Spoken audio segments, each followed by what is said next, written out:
बार है भाई 14 जुलाई 20 जुलाई current affairs. ठीक है, फटाफट पढ़ लेते हैं। थोड़ा सा which is the venue of the national conference of state agriculture and horticulture ministry. Horticulture क्या होता है पहले ये बताओ। छोड़ो, आपसे सवाल ये पूछ लेगा बागवानी वाला हॉर्टिकल्चर। इसमें ग्रास फ्लेम वाला होता है ना, ग्लास वाला जो उसके अंदर ऐसे घर बनाते हैं जो, ठीक है, ग्रीन हाउस के लिए जो ठंडे इलाके होते हैं।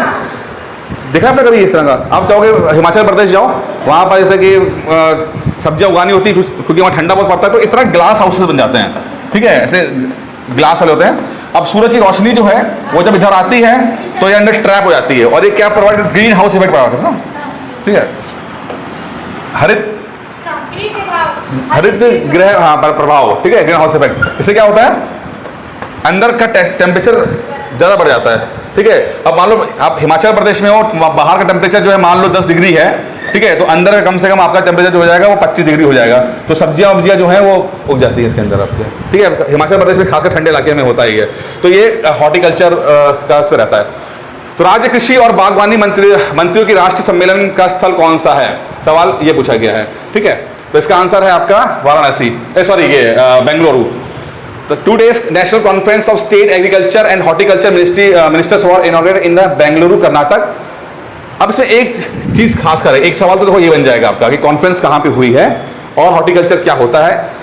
एक सवाल और बन जाएगा कि हॉर्टिकल्चर के ऊपर कौन सा स्टेट आगे चल रहा है प्रोडक्शन वगैरह में। इस तरह के सवाल बनते हैं, रैंकिंग वाले बन जाते हैं। हो सकता है ये लोग लिखते रहो। ठीक है, क्योंकि करंट अफेयर्स जरूरी नहीं है कि जो सवाल है वही डायरेक्टली सवाल आपको पूछेगा, आपसे इससे जुड़े हुए चीजें पूछ लेगा, इंटरकनेक्टेड होके। तो करंट अफेयर्स से कनेक्टेड होकर जीएस को समझना बहुत जरूरी है, जीएस समझ के करंट अफेयर पढ़ना जरूरी है। ठीक है, अब देखिए union agriculture minister Narendra Singh Tomar, पहले तो आपको यही आप छोटे एग्जाम्स के लिए आएगा, नरेंद्र सिंह तोमर जो है वो हमारे कृषि उन्होंने platform of platform POP under e NAM जो है वो रिलीज किया है। ई नैम क्या है? ये है ई नैम, ई, ठीक है, इसका फुल फॉर्म आपका है ई नेशनल एग्रीकल्चर मंडी होती है जो national agriculture market, e NAM online के लिए, इलेक्ट्रॉनिक सबको डिजिटलाइज कर रहे हैं। तो राष्ट्रीय कृषि बाजार है ई नैम, तो उसको कर दिया जाता है, डिजिटलाइज कर दिया जाता है। ठीक है, अब इसको आप ना समझ के चलो, आपका जो ऐसे आएगा, ऐसे के अंदर आपका जो थर्ड वाला ऐसे होता है, तीसरा 3 ऐसे लिखने पड़ते हैं ना आपको। ठीक है, तो उसमें एक आता है एग्रीकल्चर वाला आता है। तो कई बार आपको ये एक बार आई थिंक नैम के ऊपर ही लिखने को आ गया था, बड़ा फेमस होता था कि नैम पे, हाँ, तो ये नैम के ऊपर की नैम किस तरह से जो ये जो ई नैम है किस तरह से जो आपको वो फायदा करेगा आपको। ठीक है, कि डिजिटलाइज हो जाएगा तो लोग अपनी सब्जी वगैरह कैसे बेच सकते हैं। अब इससे कनेक्टेड एक चीज और भी है आपका जो है फार्म किसान बिल जो है, फार्म बिल्स जो हैं, ठीक है, वो किस तरह कनेक्टेड थे। तो ये आपको थोड़ा पढ़ना, तो इसको चीजों को जोड़ के पढ़ना, सबको आप हर चीज जोड़ के पढ़ना। ठीक है, कुछ भी आप ऐसे मत पढ़ना कि अरे ये तो पता है ना आपको कि ये आजादी का अमृत महोत्सव, ठीक है। Which institutions releases an index of industrial production IIP output data? अब ये एक नया वो आया index of industrial production IIP output data है। ठीक है, ये कह रहे कौन सा इंस्टीट्यूशन जो है इसको रिलीज कर रहा है, तो इसको रिलीज कर रहा है आपका NSO, national statistical office, under the ministry of statistics and programme implementation, releases the index of industrial production growth data. ठीक है, अब इसमें एक तो आपका यही क्वेश्चन बन गया कि किसने जो है डेटा रिलीज किया है। हमें पता है कि डेटा कौन रिलीज करता है। ठीक है, अमूमन इसकी रैंकिंग वगैरह जो भी होता है डेटा, और उसका जो इंस्टीट्यूशंस होती हैं कौन कौन सी होती हैं, ठीक है, चाहे वो नेशनल हो चाहे इंटरनेशनल हो, अंत तक पहुंचते पहुंचते लगभग 50-60 आपके पास ऐसे रैंकिंग वाले क्वेश्चन बन जाएंगे। ठीक है, अच्छा अब देखिए कभी कभी कुछ इंटरनल भी पूछता है वो आपको। एक तो पूछ लिया इसने डेटा वाला, पूछ लिया कि भाई किसने इंस्टीट्यूट किया, तो आपने बता दिया कि भाई NSO ने इंस्टीट्यूशन कर दिया। चलिए, अब वो बोलता है कि इसके अंदर था क्या, जो मतलब रैंकिंग नहीं है और सिर्फ डेटा आया है, इन्फॉर्मेशन आई है, तो उसमें क्या बात बोली है इसके अंदर। ठीक है, अब उसमें कई बार सवाल आपके स्टेटमेंट वाले सवाल आते हैं स्टेटमेंट सवाल, जैसे UPSC वगैरह में आते हैं, बोल देगा कि भाई IIP ने जो रिलीज किया है डेटा, उसमें इनमें से निम्न में से क्या सही है क्या गलत है, वो दो देगा, 2 स्टेटमेंट दे देगा A और B, बताओ कौन सही है। वो कहाँ से बनते हैं, वो यहाँ से बनते हैं। The index of industrial production IIP had grown 2.2% in the March 2022। समझ में आया कि भाई जो इंडेक्स है इंडस्ट्रियल प्रोडक्शन का, वो लगभग 2.2% मार्च 2022 में बढ़ा। ठीक है, अब जब ये एग्जाम आएगा तब तक आपको इस डेटा के अंदर करेक्शन करनी पड़ेगी, क्या चल रहा है। ठीक है, तो आपसे बोलेगा कि भाई 2.2% से बढ़ती हुई, आपने कहा हुई थी, यहां पे वो 3.2 डाल देगा, 4.2 डाल देगा। ठीक है, और दूसरा क्या है, थोड़ा सा और ये जीएस बेस्ड एग्जाम के लिए है, मेंस के लिए लाइन पढ़िएगा, इंग्लिश में है, manufacturing output which accounts for 77.6% of the weight of the IAP grew 6.3% in the April, even as mining and electricity grew 7.8% and 11.8% respectively. इस डेटा के अंदर हमने ये देखा कि अलग अलग जो विभाग हैं, जैसे कि माइनिंग और इलेक्ट्रिसिटी है, ठीक है, वो लगभग 7.8 और 11.8% से बढ़े। अगर इसको डिटेल में पढ़ोगे तो आपको पता लगेगा कि कौन से सबसे ज़्यादा बढ़ा। जैसे माइनिंग नंबर 1 पे रहा, नंबर 2 में इलेक्ट्रिसिटी रहा, या ये बोल देगा कि कौन सा बढ़ा ही नहीं, नेगेटिव चला गया। ठीक है, तो इन ऐसे चीज़ों को आपको थोड़ा डिटेल में पढ़ना पड़ता है, चीज़ों को ले जाके। ठीक है, जितना भी इंपॉर्टेंट मुझे लगा मैंने बता दिया, मैंने एक्स्ट्रा लिख दिया, लेकिन आप लोग भी कॉन्शियस समझना, इस बात को कॉन्शियसली समझना कि जब डेटा आता है तो ये आप कह रहे हो स्टेटमेंट के सवाल कहाँ से आते हैं। तो अमूमन क्या होता है, वनडे एग्जाम वाला करंट अफेयर्स पढ़ते हो आप, मोटा मोटा पढ़ लिया आपने, लेकिन जैसे थोड़ा सा अंदर गया कि, और सिंपल होता है वो, बहुत गहराई, यूपी पीसीएस में बहुत गहराई में नहीं पूछेगा, सिंपल जो शुरू के 2-4 चीज़ें होती हैं उसी में पूछ लेगा कि भाई फला फला जो है सबसे ज़्यादा बढ़े, फला फला जो है वो सबसे वो बिल्कुल बढ़े ही नहीं। ठीक है, तो यहाँ पे क्या हुआ, माइनिंग और इलेक्ट्रिसिटी जो है वो काफ़ी बड़े हैं। अच्छा, इसमें एक चीज़ और भी है, थोड़ा सा पॉइंट जो मेंस में लिखोगे आप, जो ये बढ़ा है 2019, ये कौन सा डेटा है, 19 वाला नहीं है, 19-20 का नहीं, 19-20 में, ये 22 का है। तो 20 में जो बेस ईयर बना, जो बेस ईयर आया ना, समझिए बेस ईयर पता क्या होता है, मतलब आप कहां से कैलकुलेट कर रहे हो। बेस ईयर इकोनॉमिक्स का टर्म होगा, और ये बेस ईयर सवाल तो कई बार ये बन जाता है कि ये बेस ईयर कौन सा लिया, जैसे कि मान लीजिए कि 2022 में जो तरक्की होगी उसका बेस ईयर कौन सा लिया है, 2020 लिया है, 2019 लिया है, ये अलग अलग उसके अलग अलग होते हैं। ठीक है, कि हम कहां से अपने आप करें, जैसे कि मान लीजिए अभी मैं बोल रहा था कि 10th में नंबर आज में कहा आए नंबर, तो वो पिछले साल कितना कहां पे था वो, अब ये तो नहीं कैलकुलेट करोगे ना कि मैं 10 साल पहले कहाँ था। आप देखते हो रिसेंटली मैं पिछले साल से मैंने, जैसे कि अगर सेविंग्स करनी है पैसे की, तो पिछले साल या 2 साल पहले मैं कहाँ पे था और आज मैं कितनी तरक्की कर गया, मैं 10% आगे बढ़ा या नीचे गया। तो बेस ईयर हर जो सरकार है वो रिव्यू करती रहती है कि कौन कौन से बेस ईयर है। एक सवाल तो बीसीएस में आ गया था कि जब सरकार ने बेस ईयर चेंज किया था तो ये बेस ईयर ही वो पूछ रहा था कि कौन सा बेस ईयर लिया है, मतलब हर बार चेंज होता रहता है, 15-16 तक आ चुका, 17-18 तक आ चुके हैं। ठीक है, ये क्यों होता है कि सही आपको असेसमेंट मिल सके कि आप सचमुच कितना बढ़े हैं। अब यहाँ पर गड़बड़ हो जाती है सरकारों की, अगर आप बहुत पीछे वाला बेस ईयर लेते हो, 2022 यहाँ पर है, आप डेटा दिखा रहे हो 2022 का और आपने बेस ईयर लिया 2010 का, तो आप दिखा दोगे कि भाई 2011 में हम यहाँ पे थे, इतना हाइट थी, और 22 में हम इतनी हो गई, और आप हमने जो है मान लो 200% तरक्की कर ली। क्या वो सही होगा, असेसमेंट होगा? नहीं होगा। बेस ईयर भी बहुत पास करना चाहिए, जो साल या 2 साल के हिसाब से होगी, हम 2020 के हिसाब से कहाँ कितना बढ़े हैं। तो कई बार सरकारें अपने तरक्की दिखाने के पॉइंट ऑफ व्यू से इस बेस ईयर से भी गड़बड़ करती हैं। आम पब्लिक समझ नहीं पाती है कि बेस ईयर क्या लिया, इतना पीछे का बेस ईयर ले लिया, क्योंकि चीज़ें बहुत डेवलप हो जाती हैं, आपका इन्फ्लेशन आ जाता है, कई और फैक्टर्स आ जाते हैं। ठीक है, तो ये बेस ईयर पे ध्यान रखिए कि जब हम 2022-23 का पेपर देंगे तो उस समय कौन सा, अगर सरकार ने बेस ईयर चेंज किया होगा तो देखना। प्लस अगर कोई इन सब में देखते रहना कि क्या क्या बेस ईयर दिया हुआ है। तो ये बोल रहे हैं कि माइनिंग और इलेक्ट्रिसिटी जो है वो बढ़ा है, लेकिन अगर हम कंपेयर करें 2019 से पहले का समय और 2020 का समय, तो तरक्की देखिए, जो तरक्की दिखा रहे हैं असल में 20 में के हिसाब से दिखा तो रहे हैं, लेकिन 19 के हिसाब से बहुत कम तरक्की है। मतलब ये 20 के हिसाब से तरक्की है, लेकिन 20 में ऑलरेडी डिप कर गए थे हम लोग कोरोना 20-21 में। ठीक है, तो ये 7.8 ठीक है दिख रहा है, लेकिन अगर हम 20 का बेस ईयर लेंगे तो है, लेकिन अगर 19 से कंपेयर करेंगे तो ये शायद उतनी तरक्की नहीं है। ये 7.8 ना हो गए 3.8 होना चाहिए था, क्योंकि अभी पिछले कोरोना के टाइम पे ना सरकार ने यही सब बहुत गड़बड़ की है कैलकुलेशन में, सरकार ने मैनिपुलेट किया बहुत, क्योंकि लगातार न्यूज़ में आया कि हमारी इकोनॉमी रिन्यू कर गई, हम लोग बहुत तरक्की कर गए और जो है एम्प्लॉयमेंट रेट बढ़ गया और जीडीपी बढ़ गई।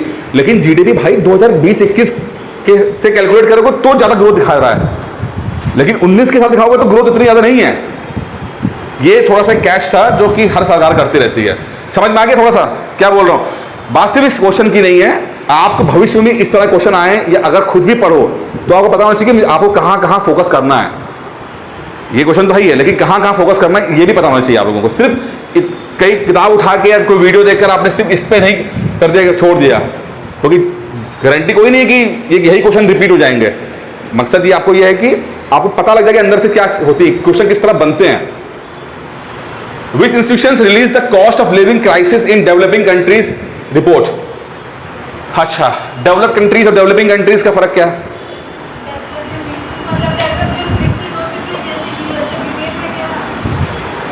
किस बेस पे होते होंगे? Per capita? पर कैपिटा होता है, क्या होता है पर कैपिटा? प्रति व्यक्ति आय, ठीक है। तो प्रति व्यक्ति आय पे ही आपको पहले देखना है कि इसमें दो एक तो इंडिया के हिसाब से पॉइंट ऑफ व्यू देखना है कि इंडिया का पर कैपिटा कितना है, ठीक है। दूसरा आपको यूपी में देखना पड़ता है, यूपी का पर कैपिटा कितना होता है, यूपी के लोगों को कितना हो, ठीक है। तो ये आप डेटा, लेटेस्ट डेटा के हिसाब से चलिएगा, ठीक है।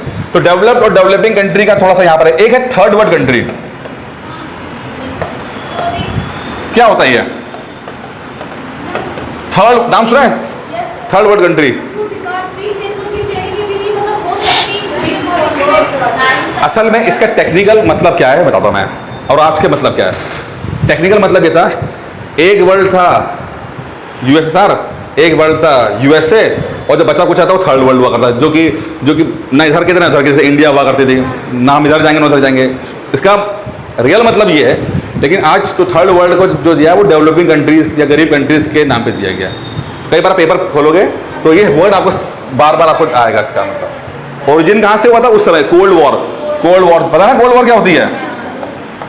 हैं? शीत युद्ध पता ना, बोले शीत युद्ध क्या है? शीत युद्ध ही पता है? नहीं, शीत युद्ध पता कि नहीं पता है? अरे किस में हुआ था ये पता है कि नहीं? सेकेंड वर्ल्ड वॉर खत्म हुआ, ठीक है। सेकेंड वर्ल्ड वॉर में भैया यूएसए और रशिया, यूएसएसआर दोनों मिलकर जर्मनी को हरा दिया, ठीक है। लेकिन अब लड़ाई खत्म होते होते तक ये आ गया कि अब कौन रूल करेगा, क्योंकि ब्रिटेन कमजोर हो चुका है। 1945 की बात हो रही है। ब्रिटेन ने, क्योंकि पहले ब्रिटेन नंबर 1 हुआ करता था। फर्स्ट वर्ल्ड वॉर तक आते आते अमेरिका ने ब्रिटेन को रिप्लेस कर दिया था। ब्रिटेन कमजोर होना शुरू हो गया था, वो झेल नहीं पाया था। और सेकेंड वर्ल्ड वॉर भी अगर अमेरिका ना सपोर्ट करता ब्रिटेन का तो शायद ब्रिटेन हार चुका होता जर्मनी से। जर्मनी ने इतना ज़्यादा उधम मचाया था। अब ब्रिटेन किनारे हो गया है, अब उधर रशिया, यूएसएसआर। अब यूएसएसआर और रशिया में फ़र्क है। अब किसी दिन मैं पढ़ाऊंगा आपको तो बताऊंगा। तो उस समय का यूएसएसआर है, यूएसएसआर और अमेरिका के बीच में अब लड़ाई स्टार्ट हो गई है कि कौन बॉस है। और ये लड़ाई जो है वो वैचारिक लड़ाई ज़्यादा है। क्यों लड़ाई है वैचारिक? क्योंकि एक बोलता है कि कम्युनिज्म ज़्यादा होना चाहिए, यानी कि साम्यवाद ज़्यादा फैलना चाहिए, और एक बोलता है कि पूंजीवाद होना चाहिए। तो अब इन दोनों के विचारों की लड़ाई हो रही है, और दोनों कंट्रियां जो हैं वो चाहती हैं कि ज़्यादा से ज़्यादा लोग जो है वो इनके सपोर्टर ब्लॉक में आ जाएं, हमारे ग्रुप में आ जाएं। तो ये भी सबको कर रहा है और ये भी अमेरिका भी कर रहा है। अब इस चक्कर में कि ज़्यादा से ज़्यादा लोग हमारे पास हैं तो अपना अपना प्रोपेगेंडा चलने लगता है, ठीक है। अब कहीं पर वो लड़ाई होगी, मान लो दो लोग लड़ रहे हैं, दो कंट्री लड़ रहे हैं, तो एक अमेरिका सपोर्ट करेगा, एक यूएसए सपोर्ट करेगा, और जो छोटी सी लड़ाई है उसको बड़ा कर देंगे ये लोग। ये 50 साल यही काम हुआ है कि अगर गली में दो कुत्ते भी लड़ रहे हैं तो एक अमेरिका कर देगा सपोर्ट और एक यूएसए कर देगा, और वो कुत्ते की लड़ाई को बड़ी लड़ाई बना देते हैं। तो दुनिया में कहीं पर भी कुछ मकसद रहा हो, चाहे वो नॉर्थ कोरिया, साउथ कोरिया रहा हो, वियतनाम का युद्ध रहा हो, कहीं कहीं हुआ, जहां पर भी जो हुआ एक को ले लिया पार्टी, उसने ले लिया अमेरिका ने और एक ले लिया। तो ये बहुत चला, खुल के कभी लड़ाई नहीं लड़ी इन्होंने, लेकिन तैयारी हमेशा रही। जासूस एक दूसरे को करेगा, किस तरह से उनकी इकोनॉमी खराब की जाए, किस तरह से उनके प्रोपेगेंडा है। अब 70s 80s 90s की पिक्चर देखो, अमेरिका वाली विलन जो होता है वो रशियन होता है। वो रॉकी की पिक्चर में, रॉकी देखी पिक्चर बॉक्सिंग वाली, उसमें विलन जो रशिया वाला बॉक्सर है। जैसे इंडिया पाकिस्तान अगर पिक्चर बनती है तो अमूमन पाकिस्तान का विलन होता है, तो वहाँ का था। तो ये जो था जिसमें एक्चुअल लड़ाई नहीं हुई, बट होता ना मन में कि इसको तो मौका मिलेगा तो पटक देंगे, ठीक है। तो ये कोल्ड वॉर हुआ। अब ये कोल्ड वॉर कब तक चला? कब तक चला? जब तक यूएसएसआर का विघटन नहीं हो गया 1989 तक। 1989 में यूएसएसआर टूट गया, ठीक है, और अलग अलग कंट्रीज निकल के आए, जिसमें यूक्रेन हो गया, कजाकिस्तान, तुर्कमेनिस्तान, तजाकिस्तान, नाम सुने ना आपने, इधर में ये अलग अलग कंट्री हो गए, ठीक है। और रशिया बच गया। पहले यूएसएसआर था, कई कंट्रीज अलग हुए, रशिया बच गया और रशिया बहुत कमज़ोर हो गया। तो 1989 के बाद शीत युद्ध खत्म हो गया, क्योंकि एक ही सुपर पावर बची, वो थी अमेरिका। और ये 10 साल चला, 1990 से लेकर सन 2000 तक आसपास तक चला, जब रशिया खुद कमज़ोर है और रशिया अमेरिका के सपोर्ट मांग रहा है कि भाई मेरी इकोनॉमी कर दो। तो रशिया का जो प्रेसिडेंट थे उसमें बोरिस जेल्सिन, वो तो खुद ही चले गए हाथ जोड़ के अमेरिका वाले के पास कि भाई साहब हमारी इकोनॉमी बहुत ख़राब हो गई, आप प्लीज़ इन्वेस्ट करें। लेकिन उसके बाद जब इनके जाने के बाद जब पुतिन आया, पुतिन ने पिछले 20 साल के अंदर रशिया को कहा कि फिर से इसको हम पुराने मुकाम पे लेके जाएंगे। और जो ये बवाल हो रहा है ना, ये यूक्रेन वाले सब, ये उसी माइंडसेट के से है कि हम अपने देश को उसी मुकाम पे ले जाएंगे जहां पर ये पहले था। इसलिए वो एग्रेसिव है, इसलिए वो सुनता नहीं, वो अटैक कर देगा कि देखा जाएगा चाहे दुनिया में कुछ भी हो जाए, ठीक है। अब फिर से कंट्री आपस में बढ़ जाएंगी। अब यहीं पे एक कॉन्सेप्ट और आता है जो आपके एग्जाम में आएगा, कई बार आएगा, नॉन अलाइन मूवमेंट, NAM, नाम सुना है? नाम कहते हैं हम लोग, नॉन अलाइन मूवमेंट। इसका मतलब क्या है? और इंडिया, नेहरू जी से बात बोला गया कि भाई गुड निरपेक्ष, नाम सुना? गुड निरपेक्ष नाम सुना होगा, हाँ। अब नेहरू के पास बड़ा दुविधा कि भाई कहाँ जाएं, अमेरिका के पास जाएं कि यूएसएसआर के पास जाएं। नेहरू ने समझदार निकले भाई। अब मोदी ऐसी गाली नहीं देते नेहरू जी को, कुछ तो नेहरू जी ने अच्छा किया है ना, तभी तो थोड़ा सा होता ना कि अच्छा कर गया वो। नेहरू ने कहा कि देखो अगर इन दोनों के चक्कर में फंसेंगे तो खुद मर जाएंगे, क्योंकि अगर एक ही पार्टी हमने कर ली तो दूसरा आदमी जो है हमें मार देगा। और हम अभी भी आज़ादी हमने ली है, पहले हम अपना मैटर सॉल्व करेंगे कि इनके चक्कर में फंसेंगे। तो उन्होंने कहा कि हम कुछ नहीं, ना इधर के ना उधर के, और हमारी जो भी फॉरेन पॉलिसी बनेगी वो हमारे इंटरेस्ट के हिसाब से बनेगी, हमारे लिए जो अच्छा होगा हम उसकी तरफ जाएंगे। अब क्या हुआ, इसका फायदा और नुकसान भी हुआ। पहले नुकसान हुआ, बाद में फायदा हुआ।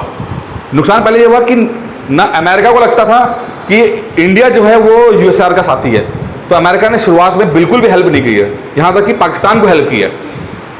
50-60 में अमेरिका ने इतना ज़्यादा पाकिस्तान को हेल्प किया है कि पाकिस्तान की जो आर्मी भी थी वो लगभग इंडिया के बराबर थी। उनके पास इंडिया के बराबर टैंक हुआ करते थे, एरोप्लेन और सब कुछ अच्छे तरीके से इंडिया के बराबर था। उधर यूएसएसआर कह रहा था कि तुम ब्लॉक कर, लेकिन 100% इंडिया नहीं गई, लेकिन फिर भी यूएसएसआर के संबंध बनाने में कामयाब हो गई इंडिया, ठीक है। लेकिन ब्लॉक ज्वाइन नहीं किया, उसका वार्सो पैक्ट साइन नहीं किया। अब शुरू के 20-25 साल इंडिया को दिक्कत रही है, जब तक ग्रीन रेवोल्यूशन नहीं हो गया। हमारे जो भूखे लोग मतलब इंडिया के प्रधानमंत्री अमेरिका जा रहे हैं और मांग क्या रहे हैं कि खाना दे दो, हमें गेहूं दे दो। और कौन सा गेहूं चावल मिल रहा है? जो वहाँ के जानवर खाते हैं, घोड़े खाते हैं, वो खाया हम लोगों ने, वो भी बड़ी मुश्किल से, शर्तों के साथ कि तुम ये करोगे। मजबूरी है, क्योंकि इतनी पॉपुलेशन हो चुकी है, खाने को नहीं है। साइंटिस्ट बोल चुके हैं, बड़े बड़े एक्सपर्ट, कि इंडिया वाले अगले 20 साल में मर जाएंगे, भूखे मर जाएंगे। लेकिन आता ग्रीन रेवोल्यूशन, हरित क्रांति, और प्रोडक्शन बढ़ना शुरू होता है। लेट 60s से शुरू होता है और अर्ली 70s तक आते आते हम एक ऐसे लेवल पे आते हैं कि 71 का जो वॉर है इंडिया पाकिस्तान का, बांग्लादेश वाला, उसमें बांग्लादेश के लगभग 1 करोड़ लोग जो हिंदुस्तान आते हैं, तो इंडियन खुद भी खा रहे हैं और बगल वालों को भी खिला रहे हैं। ये ग्रीन रेवोल्यूशन की ताकत, खुद और कहाँ 5 साल पहले भूखे मर रहे थे खुद, और कहाँ 5 साल के अंदर खुद भी खा रहे हैं, बगल को भी खिला रहे हैं। उसके बाद जब थोड़ा मजबूत होना शुरू हुए, और खासकर 91 के बाद जब लिबरलाइजेशन आया, तब इंडिया ने फिर फायदा उठाना शुरू किया दोनों से। और आज स्थिति क्या है, हम रशिया से भी सामान खरीदते हैं, हम अमेरिका से सामान खरीदते हैं। अब हम मजबूत हो गए, अब हमारी बारी आ गई है। अब पहले क्या था, अब अगर हम एक गुट ले लेते कि हम अमेरिका के सपोर्टर बन जाते, तो रशिया से हमें कभी भी इतना कुछ नहीं मिलता, और रशिया के सपोर्टर हो जाते तो अमेरिका से कुछ नहीं मिलता। आज हम अमेरिका से भी लेते हैं, रशिया से भी लेते हैं हम लोग, ठीक है। तो ये सब पूरी कहानी जो है ये आपके थर्ड वर्ल्ड को लेकर आ गई है। चलिए, ये तो कहानी सुना दी मैंने आपको, उसमें और सुनेंगे। तो किस संस्थान ने विकासशील देशों में रहने वाले संकट की लागत रिपोर्ट जारी की है? और हम इंडिया क्या है, विकासशील देश है, ठीक है। तो इसमें आ गया आपका UNDP, united nation development programme, ठीक है। Release a report on cost of living crisis in developing countries. इसने क्या बोला है, बड़ी इंटरेस्टिंग बात बोली है, और ये आप अपने मेंस में लिख सकते हो। एक तो सवाल ये बन जाएगा कि कॉस्ट ऑफ लिविंग का जो क्राइसिस है किसने किया था, रिलीज किया, डेटा आ गया। जो ये अगली लाइन है ये आपका मेंस में आएगा, क्या बोलता है? It shows that inflation will have only a negligible impact on poverty in India. क्या मतलब है इसका? कि जो महंगाई है ये गरीबी पे बहुत छोटा सा इंपैक्ट डाल रहा है। अब ये उस कंसेप्शन को से बिल्कुल अपोजिट है जो हम लोग समझ रहे हैं। हमें लगता है कि अगर महंगाई होगी तो गरीब बड़ा मुश्किल से झेलेगा, लेकिन यूएनडीपी की रिपोर्ट बोलती है कि भाई ऐसा नहीं है, जो बहुत गरीब है उसमें कोई फर्क नहीं पड़ रहा इसको। अब ये क्यों बोल रहा है इन्होंने, क्या है अब ये पता, क्योंकि उन्होंने इस पॉइंट को बोला। अगली लाइन बोली है, और ये लाइन आप लिखिएगा अपने मेंस में, ये लाइन ना गवर्नमेंट की प्रो गवर्नमेंट है तो आपको नंबर दिला देगी आपको, ठीक है ठीक है। तो ये लाइन क्या लिखती है? It shows that inflation will have only negligible impact on poverty in India as per the report targeted transfer help poor household cope with the price spikes. यानी कि जो मोदी जी जिस तरह का जो उन्होंने राशन पानी बंटवाया है उसने इस इन्फ्लेशन को कंट्रोल करने में गरीब आदमी को हेल्प कर दिया। अब जब ये बहुत इंपॉर्टेंट है इसलिए बोल रहा हूं, ये मेंस का है ये पॉइंट, ये लाइन मेंस की लाइन है ये। जब आप प्रधानमंत्री गरीब कल्याण अन्न योजना का कहीं पर भी रेफरेंस देंगे, प्लीज ये लाइन जरूर लिख देना। ये आपका GS3 में 100% काम आएगा आपके, ये समझो इस बात को, ठीक है, भूलना नहीं।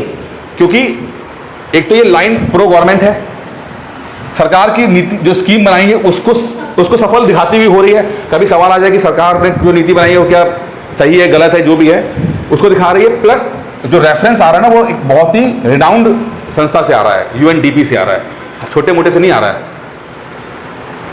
किसने रिपोर्ट जारी की है ये भी तो बहुत इंपॉर्टेंट होता ना, ठीक है। समझ में आ रहा कि नहीं आ रहा? क्लियर, ठीक है। थोड़ा सा मैं प्री और मेंस दोनों मिक्स करके लेके चल रहा हूँ, समझते रहना, ना हो तो बाद में वीडियो फिर देख लेना, ठीक है, कहाँ पे आपको फोकस करना है।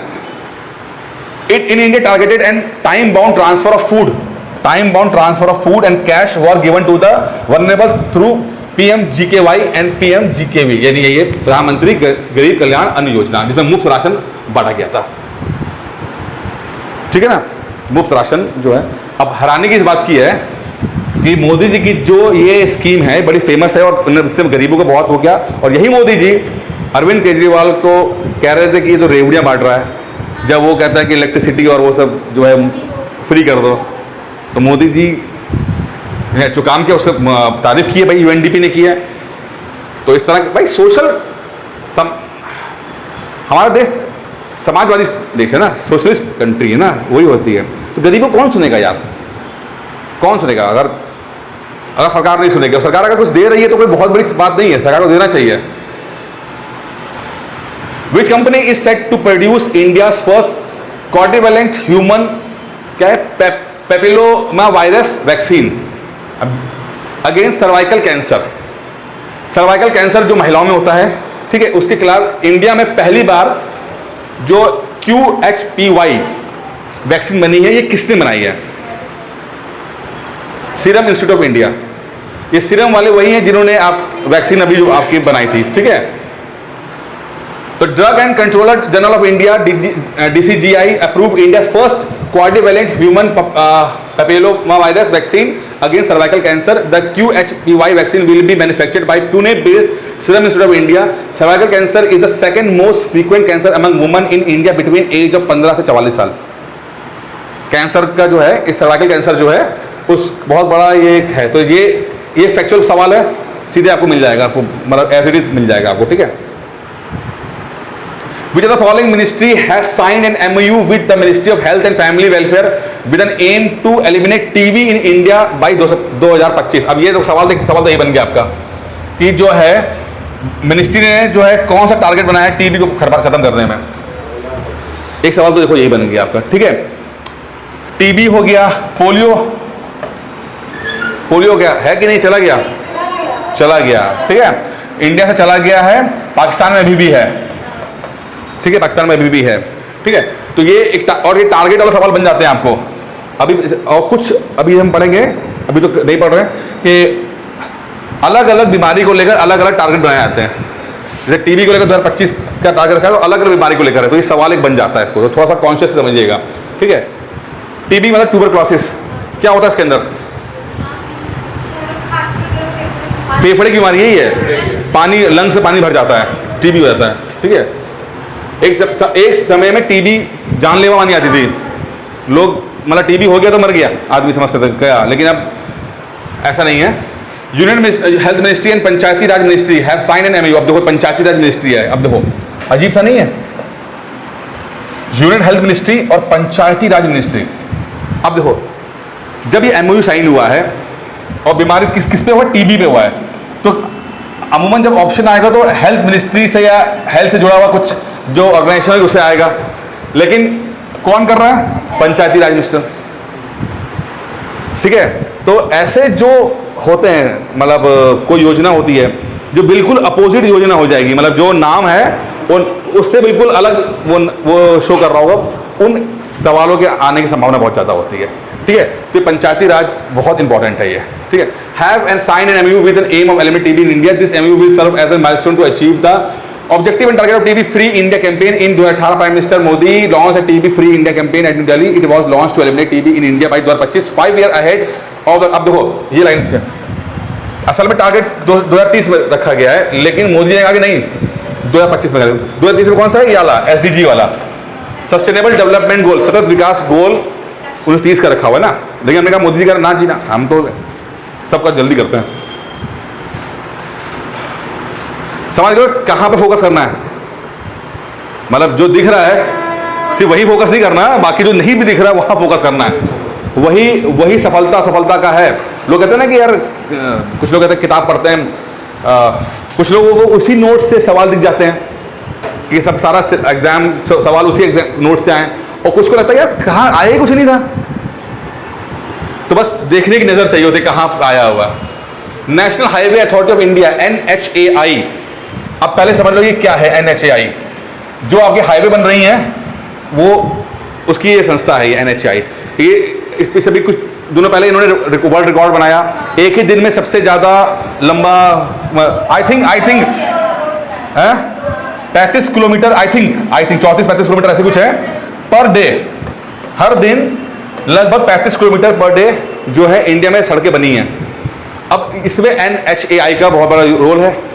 इसके बहुत सारे अलग अलग प्रोजेक्ट्स हैं, अलग अलग जगह पे चल रहे हैं, मतलब 25, 30, 40, 50 हो रहे हैं। तो हर जगह हर दिन अगर कहीं पर 1 किलोमीटर या 500 मीटर बनता है तो सबको जोड़कर ये 35 किलोमीटर निकल आता है, 35 किलोमीटर निकल आता है। ठीक है ना।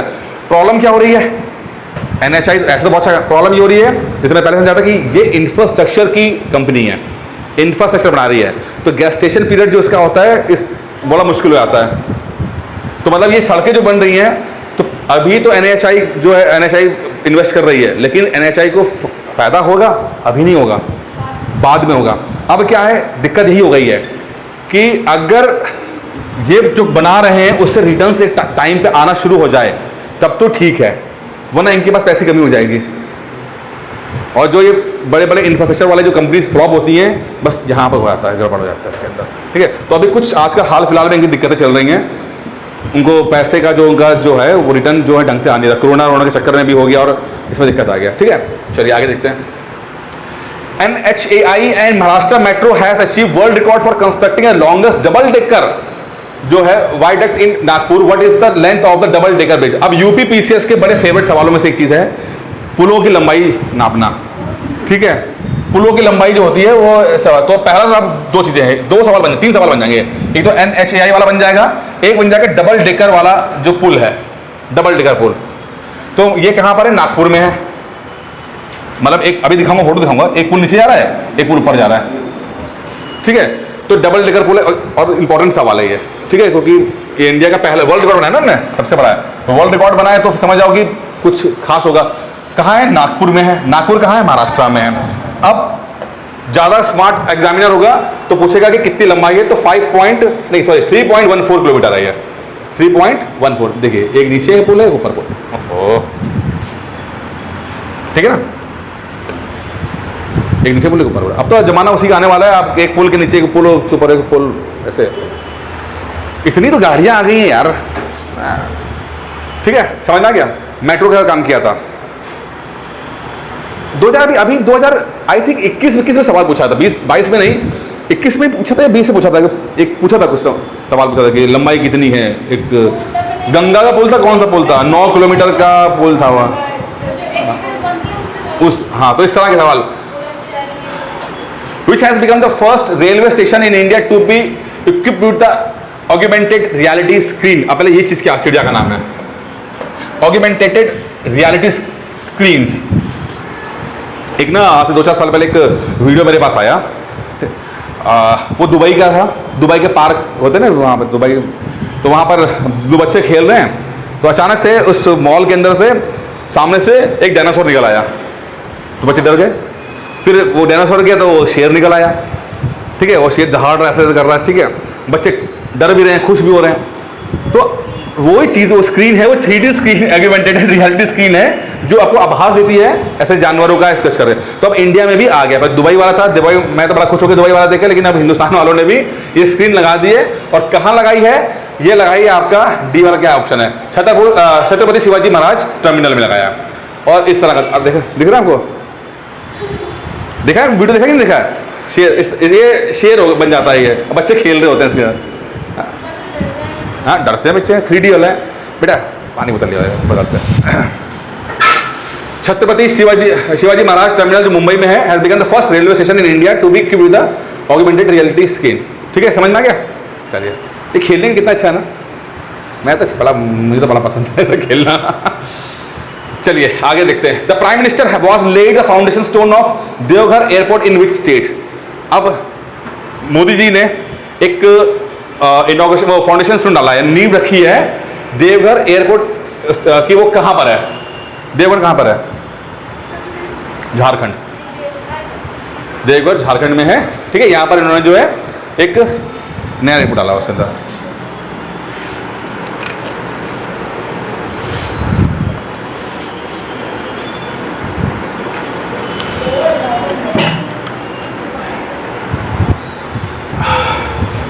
चलिए फटाफट के देखते हैं। Who will lead India in Commonwealth games?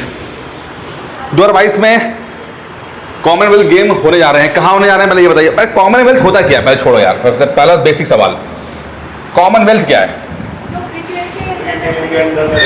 जो ब्रिटेन के साम्राज्य में रहे, हाँ कॉलोनियल कंट्रीज जो ब्रिटेन के अंडर में रहे, वो उन्हें कॉमनवेल्थ कहते हैं। अब ये शुरू तो हमारे देश की आज़ादी से पहले ही बन गया था।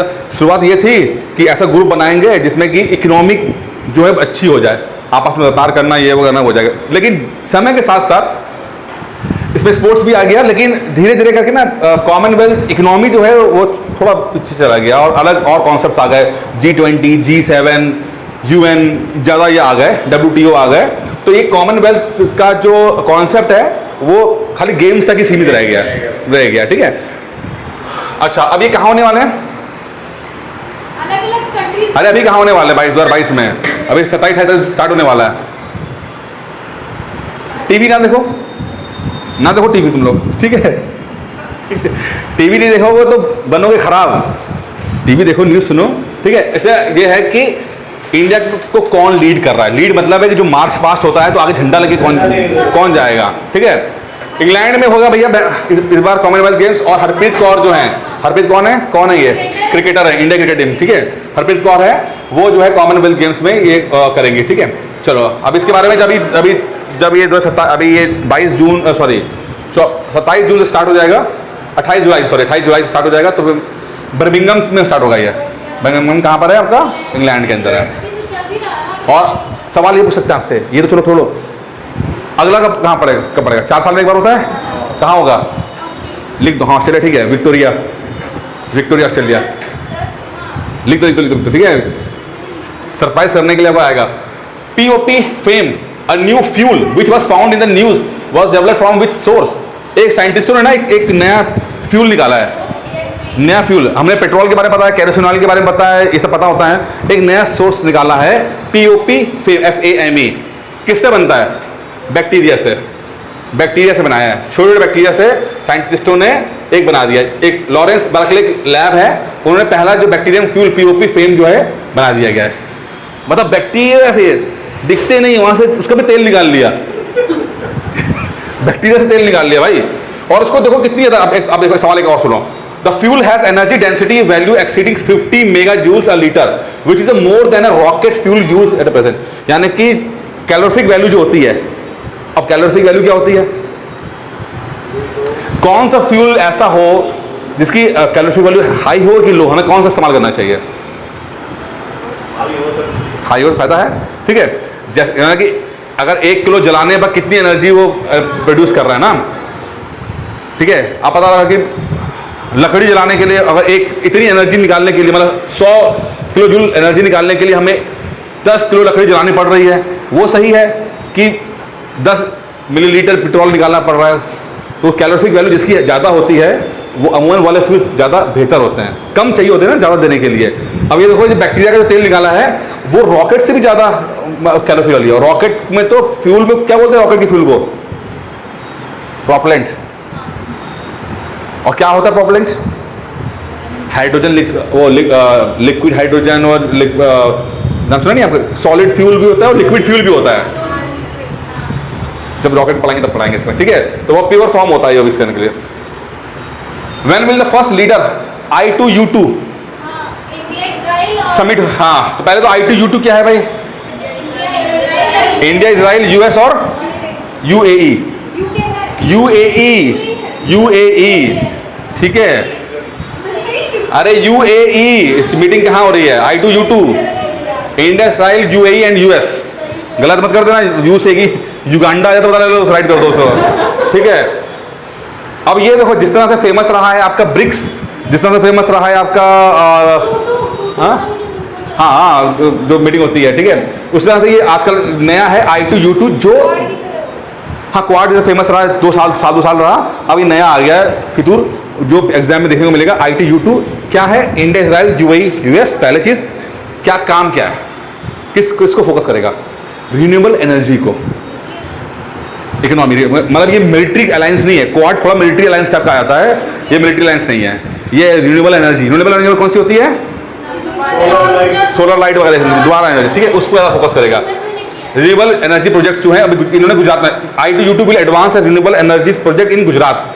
Israel and US intend to work with the UAE and India to highlight the private sector opportunities. Such projects have the potential to make India as a global hub for alternate supply chain in the renewable energy sector. और अब ये देखो, हैरानी से देखो, मैं थोड़ा सा और लेके जा रहा हूँ आगे, इंटरव्यू तक लेके जा रहा हूँ आपको। I2U2 में UAE कंट्री है और यूएस भी है।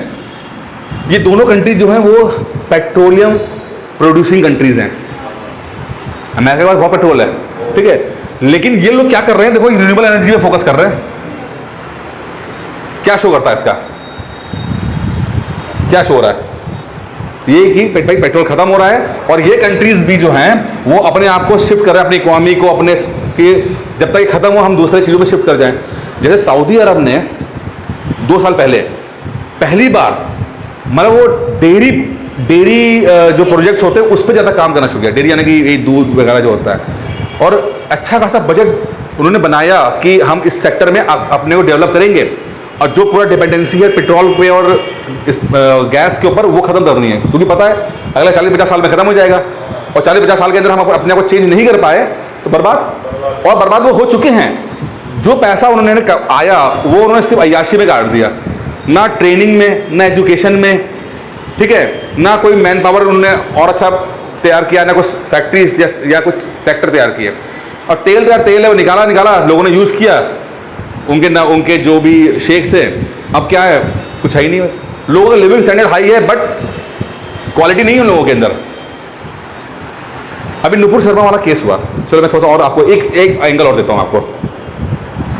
नुपुर शर्मा वाला केस हुआ, उसमें ये यूएई कंट्री भी जो थी बड़ी नाराज हो गई थी, और बहुत सारा ये हुआ कि भाई पैगंबर मोहम्मद साहब को जो है आपने अपमानित कर दिया है, तो मुस्लिम कंट्रीज नाराज हो गई हैं, सऊदी अरब नाराज हो रहा है, यूएई नाराज हो रहा है। इंडिया में एक ऐसे वर्ग आया जो दिखा कि भाई अगर हमारे मिडिल ईस्ट से संबंध खराब हो जाएंगे तो जो बहुत सारे लोग इंडिया से वहाँ जाते हैं व्यापार करने के, नौकरी करने के लिए, उनका क्या होगा? जो पैसा आता है क्या बोलते हैं उस पैसे को? रेमिटेंस। वो रेमिटेंस कम हो जाएगा, बहुत सारे लोग इंडिया में वहाँ काम करते हैं। तो एक पॉइंट रखा गया कि भैया ठीक है, ये जो हुआ अनफॉर्चुनेट हुआ, ठीक नहीं हुआ, लेकिन यूएई सऊदी अरब को भी उतनी ही ज़रूरत है इंडियंस की जितनी हमें उनकी ज़रूरत है। अगर वो अगर ये चाह जाएंगे, मतलब कि नहीं इंडियंस को वापस भेजो, वो चाह के भी नहीं कर सकते, तो उनकी फैक्ट्रीज कौन चलाएगा? उनकी कंपनीज कौन चलाएगा? और यही हुआ जब यूएई में हुआ हंगामा हुआ तो कुछ 50 वर्कर 60 वर्कर, कुछ इंडियंस, कुछ पाकिस्तानी, कुछ लोकल, ये नारे लगा रहे थे। यूएई ने उन सभी को 50-60 लोगों को जीवन भर के लिए उनका वीज़ा बैन कर दिया उनका। अब जिंदगी भर कभी भी वो यूएई नहीं आ पाएंगे, क्योंकि वहाँ पर ऐसे रूल्स हैं कि कंपनी को दिक्कत नहीं आनी चाहिए, आप स्ट्राइक नहीं कर सकते। तो भैया अपना हिंदुस्तान फंडामेंटल राइट्स है तो आपको स्ट्राइक करने का भी अधिकार देता है, आपको अपने बात रखने का। तो जब जो लोग बोलते हैं ना कि सऊदी अरब और यूएई, तो वहाँ जाके देखो, जब तक अच्छा होगा सब कुछ सही है, लेकिन जब आपके मन की चीज़ें नहीं होंगी तब किस तरह से बात रखोगे अपनी। क्या किया, तुरंत बैन कर दिया 50 लोगों को जिंदगी भर के लिए। तो ये सब अलग अलग एंगल है, इसलिए मैं कह रहा हूँ इस हर टॉपिक पे मैं आप लोगों को 4-5 एंगल देने की कोशिश करता हूँ कि भाई सिविल सर्विसेज में यू नेवर नो, प्री में सवाल क्या आएगा, मेंस में क्या आएगा, इंटरव्यू में क्या पूछेगा। आपके पास परसेप्शन क्लियरिटी रहनी चाहिए और हर चीज़ आपस में जुड़ी हुई है। आप वनडे एग्जाम नहीं दे रहे हो, बस बात का ध्यान रखना कि आपने खाली जो स्लाइड दे दी उसको रट लिया आपने, जो दिख रहा है वो भी सही है, जो नहीं दिख रहा है वो भी पढ़ना है हम लोगों को। Ajitnath Jain temple, one of the holy Jain Tirthankars at Taranga hills, is located in which state? Jain temple Tirthankar तो पता ही ना कौन होते हैं, कितने तीर्थंकर हैं? 24 हैं। पहला कौन है? ऋषभ देव। 24वां कौन है? महादेव। ठीक है, सवाल हिस्ट्री का बन जाएगा आपको तीर्थंकरों के ऊपर। पहला कौन सा है, 24वां कौन है, 23वां कौन सा है और 22वां कौन सा है?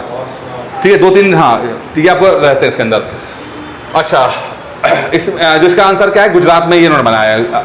अजीतनाथ ये टेम्पल है, Ajitnath Jain temple, one of the holy Jain Tirthankar at Taranga hills, is located in the state of Gujarat. आपका राजस्थान में देखो, आपका क्या है वो तो नहीं, राजस्थान में कौन सा है? लोटस टेम्पल कौन सा बताओ, किस समाज का है? होमवर्क, चलो बताओ, होमवर्क। लोटस टेम्पल किस संस्था समाज का है? समाज से बोल रहा हूँ तो लोटस टेम्पल ढूंढना, बताओ।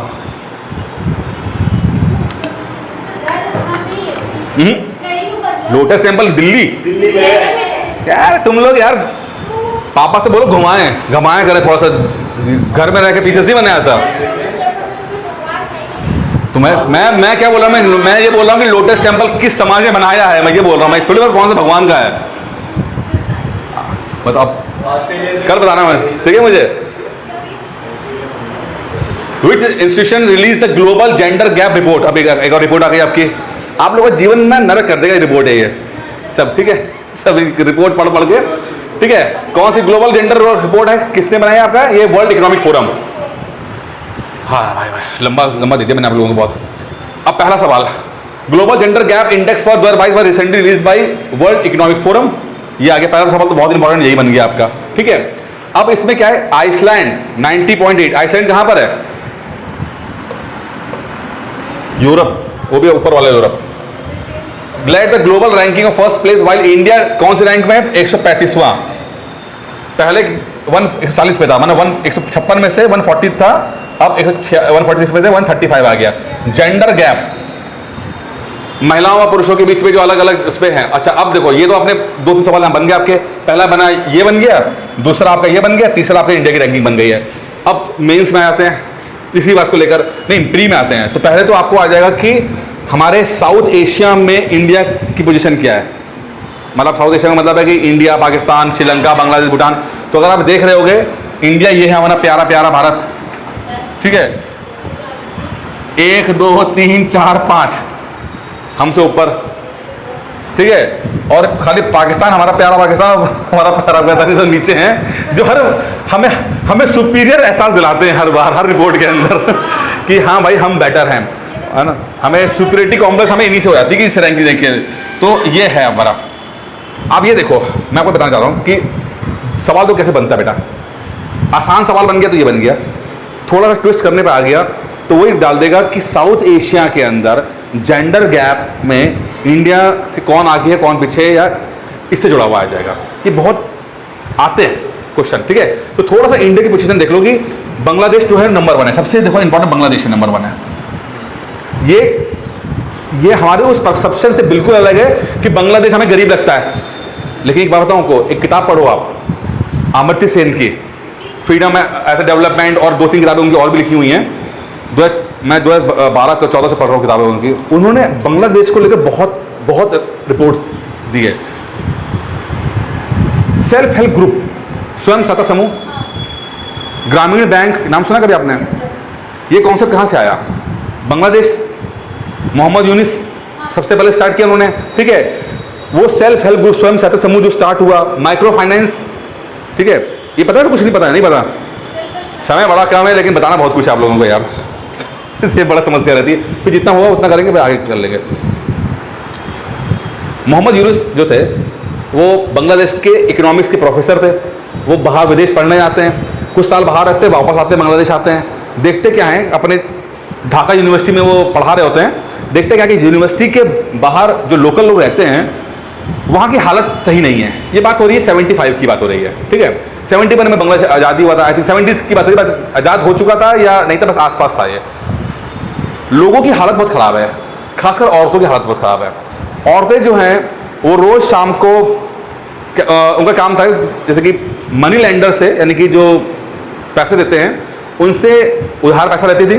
मान लो कि उन्होंने लिया 100 रुपये ले लिए, 100 रुपये लेकर वो मार्केट में जाती थी, वहाँ से मछली पकड़ती थी या खरीदती थी, और वापस दूसरी मार्केट में आकर उन मछलियों को बेचती थी। थोड़ा जो पैसा आता था उससे ज़्यादा पैसा जो है वो उस मनी लेंडर को देती थी, और बहुत थोड़ा सा पैसा जो अपने पास रखती थी।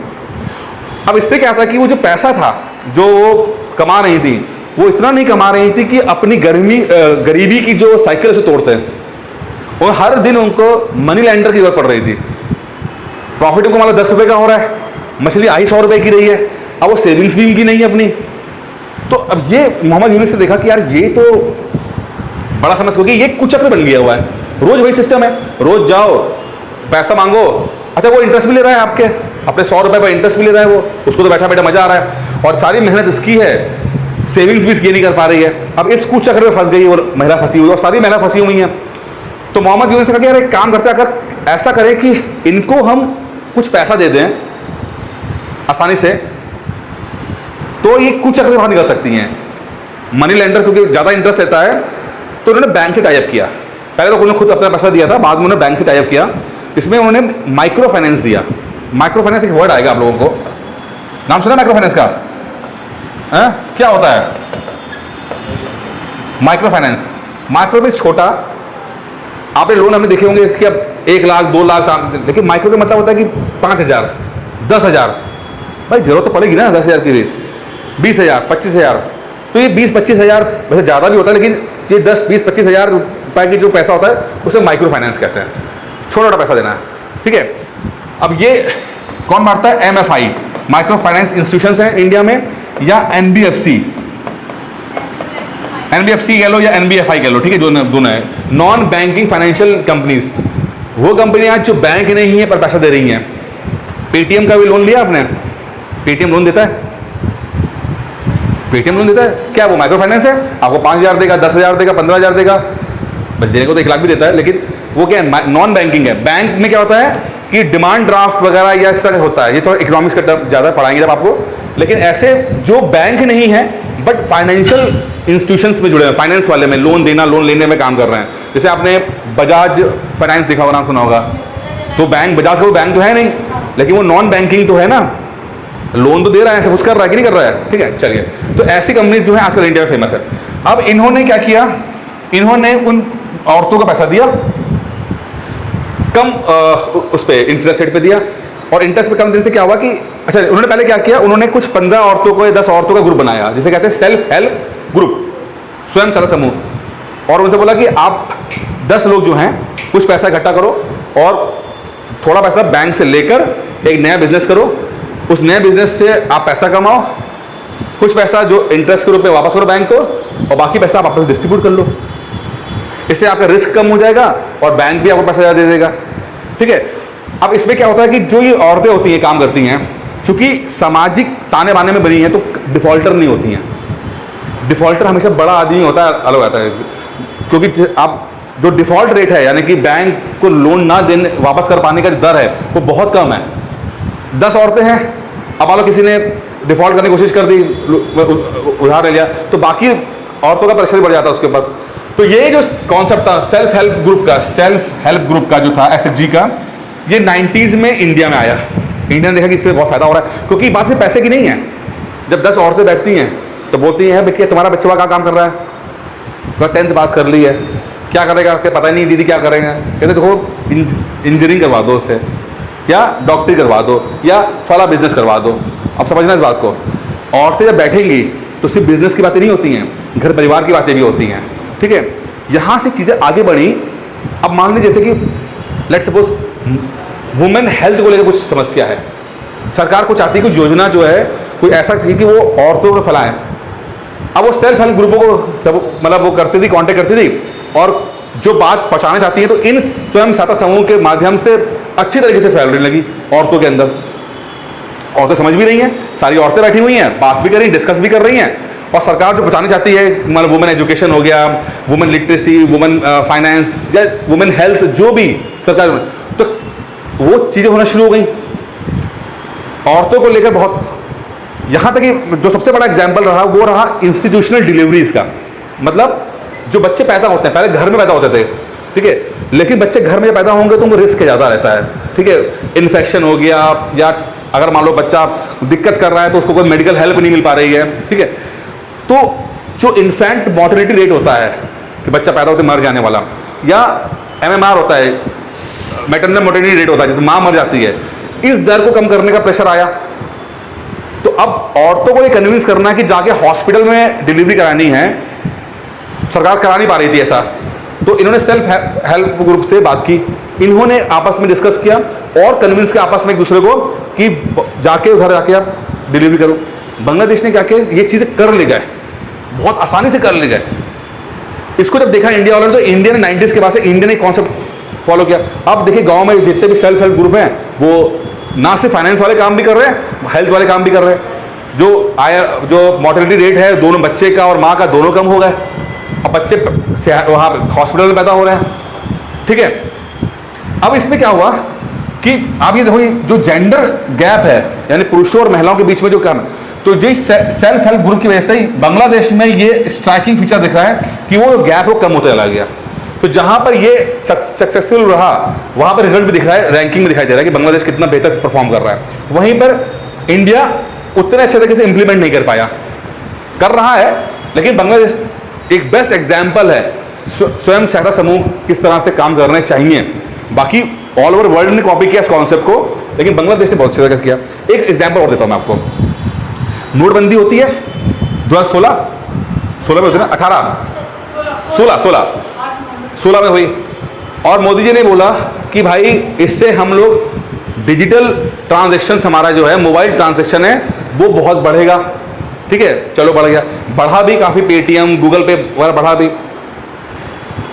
लेकिन जब रिपोर्ट आई 2019 में, और आप उसमें रिपोर्ट में देखा गया कि बांग्लादेश के अंदर महिलाओं द्वारा जो मोबाइल पेमेंट है वो इतने ज़्यादा करना क्या कि 35-40% वो कर रही हैं, औरतें कर रही हैं, बिना नोटबंदी के किए हुए, बिना फोर्स किए हुए।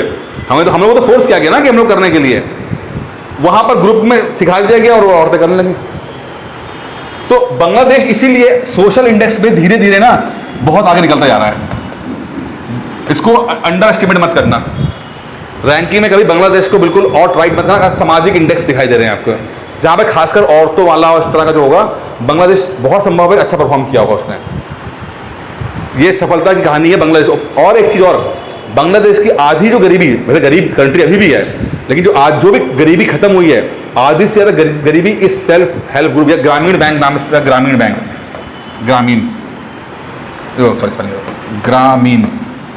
ग्रामीण बैंक ने खत्म किया है। कहीं पढ़ना इसके बारे में, आधी से ज़्यादा गरीबी खत्म कर दी, इस कुचक्र से निकाल दिया औरतों को। अब इसका एक नेगेटिव और एक खत्म करता हूँ, जैसे कि हम आपको पढ़ाऊंगा मैं GS3 में। एक नेगेटिव जो फिलहाल इंडिया में हो रहा है कि इंडिया में ये पैसा तो दे रहे हैं, लेकिन सबसे बड़ी प्रॉब्लम है हाई रेट ऑफ इंटरेस्ट। लगभग 24% से ज़्यादा का रेट ऑफ इंटरेस्ट ये कंपनीज देती हैं। इसके कारण से क्या हो रहा है कि जो मेन मकसद है कि लोगों को निकालना, वो डिफीट हो रहा है, और लोग अब इनके चक्कर में फंस के लोग मर रहे हैं। चलिए ठीक है, समझ में आ गया आपको। Denial of safe haven initiative and workshop on anti corruption and economic development are associated with which block? Denial of safe haven initiative and workshop on anti corruption, किसने किया भाई? ये आपका पहला है ब्रिक्स ने, ठीक है। तो union minister doctor Jitendra Singh recently address the BRICS anti corruption ministerial meeting जो हुई है, वहां पर इन्होंने ये बात को दोहराया है कि जो FATF, ये क्या होता है FATF? नाम सुना है? फाइनेंशियल एक्शन टास्क फोर्स है ये, ठीक है। यानी कि जो एंटी मनी लॉन्ड्रिंग होता है, यानी कि हवाला के माध्यम से जो होता है, हवाला पता क्या होता है? हाँ, हवाला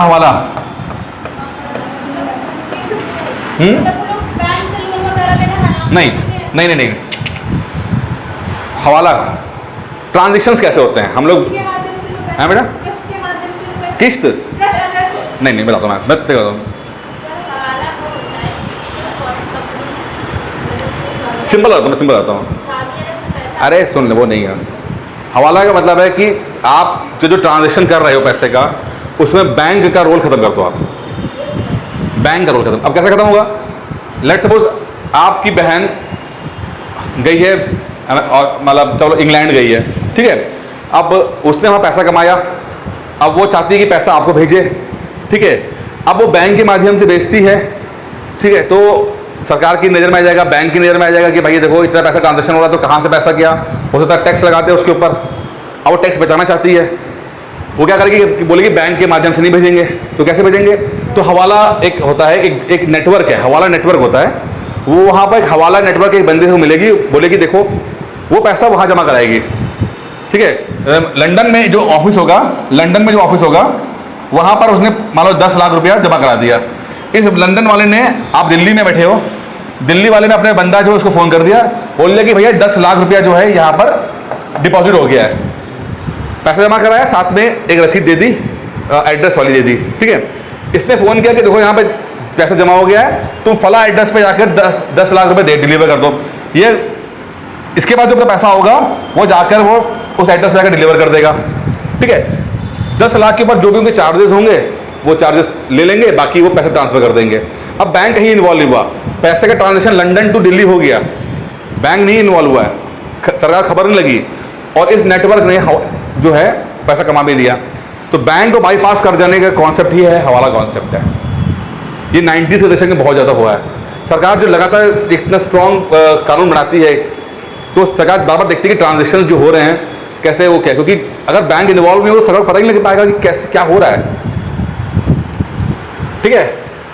तो money laundering and counter terrorism financing standards जो है उस पर ब्रिक्स ने एंटी करप्शन मिनिस्टर मीटिंग की है। बोला कि हम जो FATF की जो रिकमेंडेशन है, स्टैंडर्ड्स हैं, उसी पे काम करेंगे। In which city ministry of culture hosted the Dhamma Chakka day 2022 celebration? ये धम चक्कर कहाँ से, किस बौद्ध धर्म से है, ठीक है। धम्मक्का लिखा है, धम चक्का होना चाहिए, ठीक है, धम्मक्का, ठीक है। ये कहाँ पर है? ये है सारनाथ में। हाँ, धम्मचक्र क्या है? धम्मचक्र परिवर्तन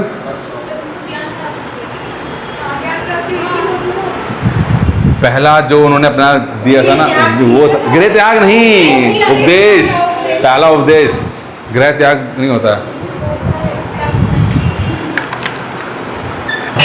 उसे धर्म चक्र परिवर्तन कहते हैं, ठीक है। तो ये president of India Ramnath Kovind ji जो हैं, उन्होंने धर्म चक्र डे सेलिब्रेशन के सारनाथ में, वो आ गया क्या? आ गया। बस 2 क्वेश्चन और लो, बस खत्म पार्टी। 15 आखिरी क्वेश्चन भाई। Which countries are associated with the I2U2 grouping? मुझे पता ही, हम लोगों ने पढ़ी लिया हम लोगों ने, ठीक है। हाँ, इंडिया, फिर तो इंडिया, US। हाँ, ये बोले तो बच्चे नहीं तो जो असेंबली में गाते हैं, दुनिया पता, मैं कल मुंह चलाते रहते बस अपना बस। चलो, which state has become the first state in the country to initiate the process of implementing the center's new education policy? Uttarakhand, I think है, Uttarakhand became the first state in the country to initiate the process of implementing the center's new education policy. Uttarakhand, factual सवाल है, ठीक है। अब new education policy के ऊपर कुछ लिखने को आ जाए तो लिख लेना, वो आपको अलग से लिखना पड़ेगा पूरा, क्या क्या पॉइंट्स हैं, वो 10वां बोर्ड के पेपर कैसे होंगे, क्या होगा, क्या सिस्टम है। Which state government has decided to rejoin the ambitious Pradhan Mantri Fasal बीमा योजना। बहुत इंपॉर्टेंट है ये, आपका ऐसे में आ चुका है क्वेश्चन। फसल बीमा योजना के ऊपर लिखना ऐसे आ चुका है, 50 नंबर का क्वेश्चन आ चुका है। ठीक है, बीमा होता किस लिए है? पर बीमा क्या करती है, इंश्योरेंस क्या करता है, बेसिक काम क्या है इंश्योरेंस का? कैसे करते होंगे बताओ ये लोग? एक छोटा सा जो पेमेंट करना पड़ता है, ठीक है, हाँ,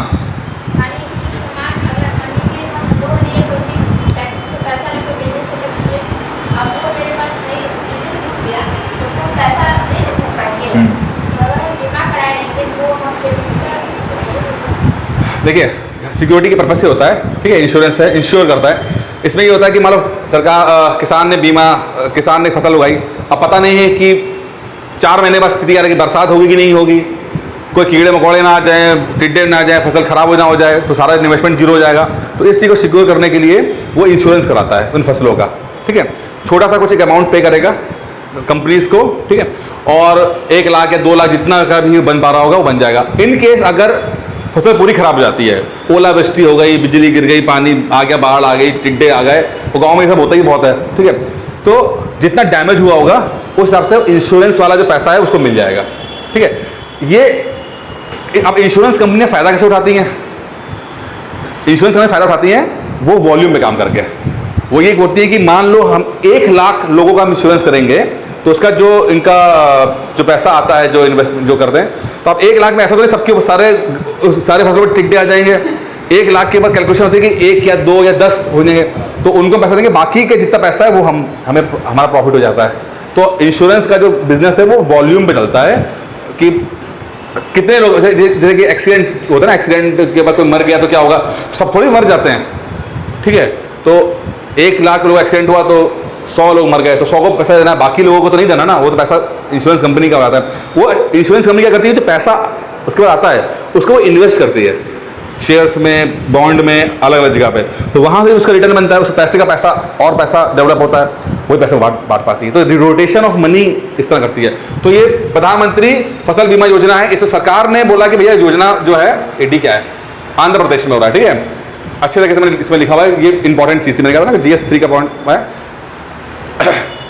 कि क्या क्या होगा, किस तरह से होगा।